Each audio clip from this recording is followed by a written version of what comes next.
Alors bonsoir. Alors voilà, Disparu, c'est le premier livre de Catherine Barzix.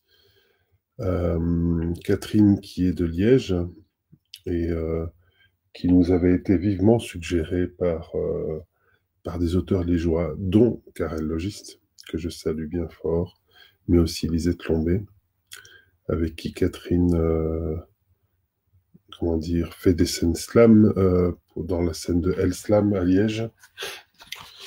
Et donc, c'est un livre très particulier parce que c'est à la fois un livre de poésie pleinement et c'est aussi une sorte d'enquête sur la disparition. Donc, c'est basé sur un véritable fait divers, sur la disparition de Susan Gloria Lyall, disparue en 1998 à Albany, dans l'État de New York.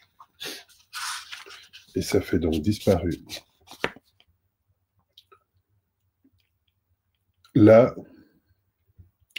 les routes tangentes s'arc-boutent au coin d'herbe, brûlé par l'hiver. Un cinéma de rouille mâche sa banqueroute et plie dans le silence. Vertige des conifères, adjacent, l'océan. Tu es de cette petite ville.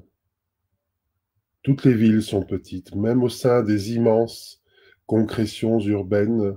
On ne vit jamais que dans un encart que l'on se fabrique, des lieux d'élection, un flacon, une île. Ainsi, toutes les villes sont petites, les vies étriquées. On les place dans des éprouvettes avec les têtards, avec toutes les épreuves, les courses d'étapes, avec d'autres vies creusées de lézardes, des espoirs escarpés, et toujours quelque chose qui penche. Pans de neige et tarmac, quelques drapeaux, à intervalles réguliers, les lignes électriques, les panneaux au fil dénudé, néons ventre au vent, des jours sous haute tension, crépitement de l'étoupe dans l'écorce de soufre, reste-route avec source aux murs peints de rouge pour le plaisir, et des patrouilles naviguant à l'aveugle le vendredi soir.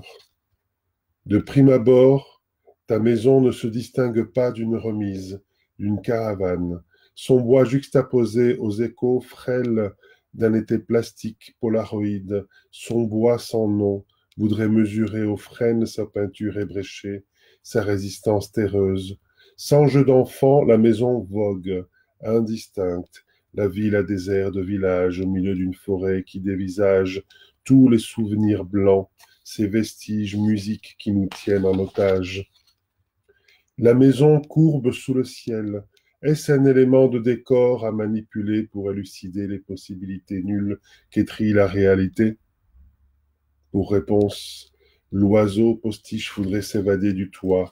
Le porche se déplie et l'on aperçoit sur le parking qui jouxte la maison une chaise de bébé à l'abandon. Premier pas, minuscule et rond, bulle sans hélice, main papillon, le menton sale, une chute, un mouton, comptine et compote, l'heure suprême du goûter, de petites mains, des menottes.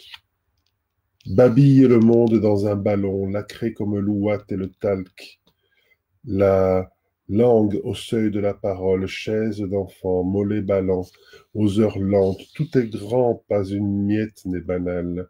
Recule et goûte les couleurs, étreins l'angoisse de tes mains, escalade tout à trac, mentir cela vient vite, maraude incessante, éclat de joie, effronté, détale, rit.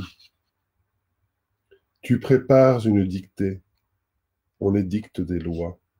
Montagne de grains de riz dans l'assiette, les objets sont fragiles. Attention, ne rien casser.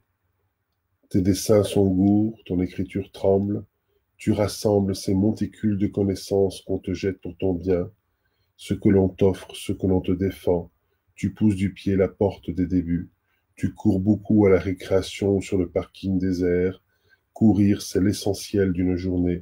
Le vent sur les joues à crier, le vent qui redouble la vie, atténue la douleur.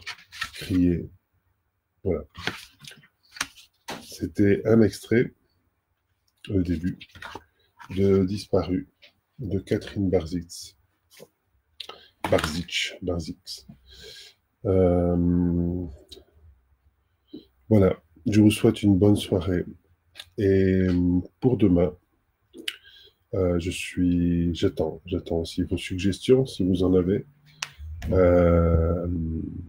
Et je vous souhaite une très bonne soirée.